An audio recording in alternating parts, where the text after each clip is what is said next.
His name is Tosin. His story started like most of our stories. Before Tosin founded Moniepoint, he was a staff at InterSwitch. Then one day, he suddenly decided to leave InterSwitch. He wants to build his own company.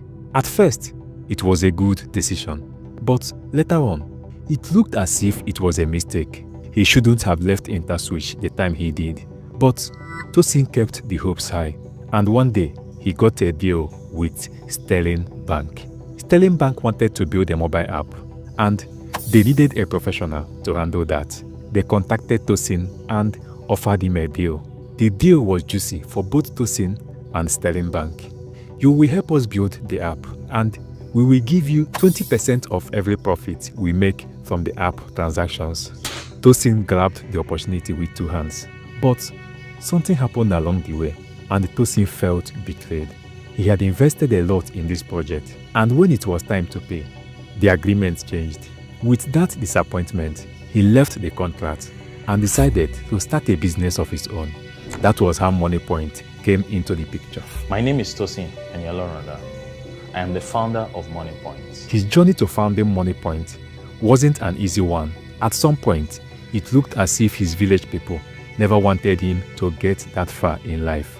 From the disappointment he had after building the Sterling Bank mobile app, to the reason why he left InterSwitch, and down to how Moniepoint was almost crumbled after the first 2 months it was launched. We will discuss all this in this video. Imagine a small company losing up to 250 million naira. And also not just losing it, realizing that the way you have to fix it, you have to shut down your platform for 3 weeks plus. Like, how can you tell somebody who is depending on you that you are going to shut down and he's going to need to use somebody else for 3 weeks? It's like death. Just imagine right now that the bank you're keeping your money shuts down.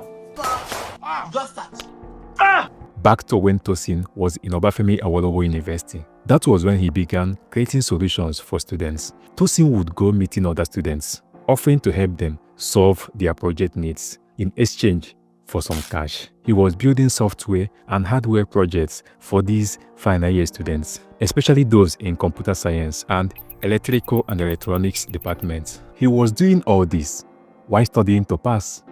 It affected his grades somehow because he left academics for a while and focused more on the money. But that later paid off. After Tosin left the university, it was one of those students he helped to build a project work back in school that helped him get a job at InterSwitch.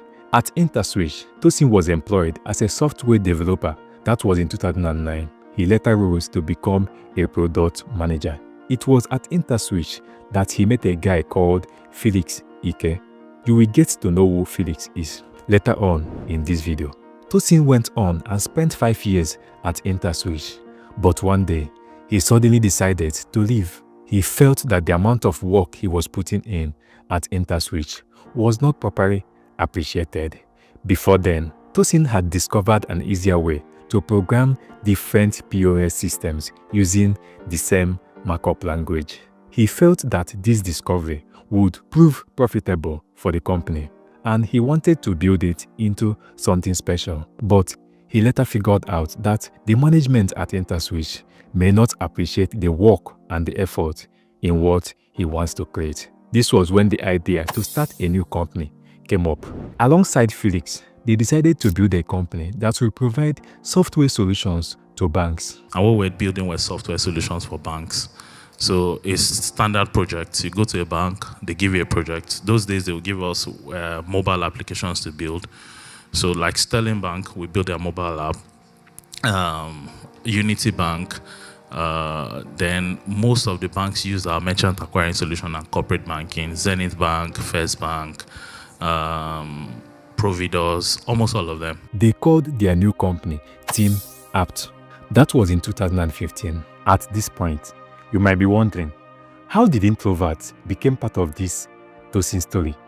Because the title of this video said, The Introvert That Owns Moniepoint. Well, Tosin is not just a normal introvert. This lifestyle helped him to get where he is. When he was younger, as one of those kids raised in Ibadan, his mother never wanted them to play around with other kids. That was when Tosin developed the likeness to what he is doing today. Because I didn't have a lot of toys, I used to build toys and those car things that you just be pulling around and be running around the streets. But my mom did not allow me to run with all the kids on the street, so I built it in our compound. I used to run around, and I think that's where some of the early days of building things and enjoying the result of it.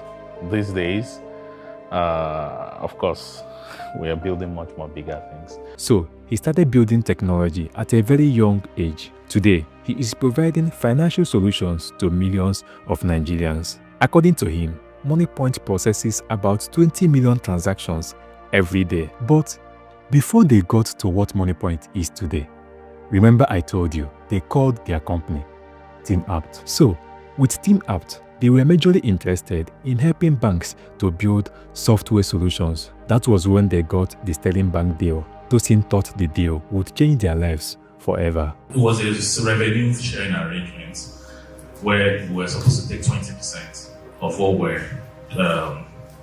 the bank was making. And it was a good model because it was a recurring revenue model, not like a contract model.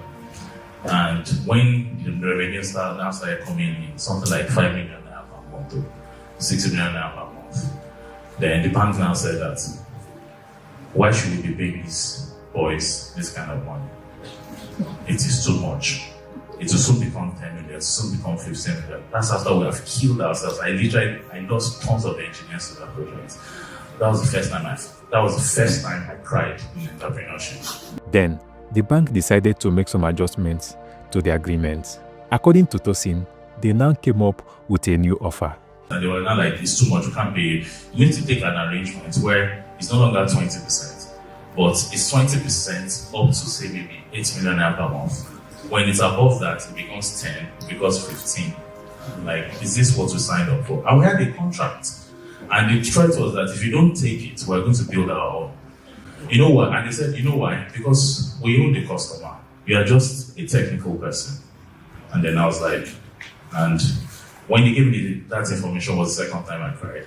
So, Tosin and his team decided to move on. That was in 2019. They concluded to start their own banking solution. They created 2 platforms, Monify and Moniepoint. Monify is a payment gateway like Flutterwave and Paystack, which companies and brands use to receive money from customers. And Moniepoint is what you know it to be today. Both platforms were still under the same brand, TeamApt. But by 2023, after Moniepoint became more popular than they thought it would, they decided to change the whole company's name from TeamApt to Moniepoint. The first few months of Moniepoint in 2019 was not that easy. At some point, the company almost crumbled just after 2 months that it was launched. In the very, very early days of Moniepoint, after I think month 1 or 2 of launch, I realized that we had a platform error that was making us lose money. You should understand that those were early beginnings, and imagine a small company losing up to 250 million naira. And also not just losing it, realizing that the way you have to fix it, you have to shut down your platform for 3 weeks plus. Like, how can you tell somebody who is depending on you that you are going to shut down and he's going to need to use somebody else for 3 weeks? It's like death. Just imagine right now that the bank you're keeping your money shuts down and locks your money. That's what it looked like for many of our businesses. The money that they use for running their business, we had held it down. They can't even access it.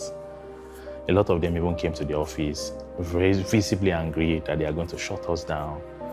It was a very, very, very painful moment for me because I knew what it meant.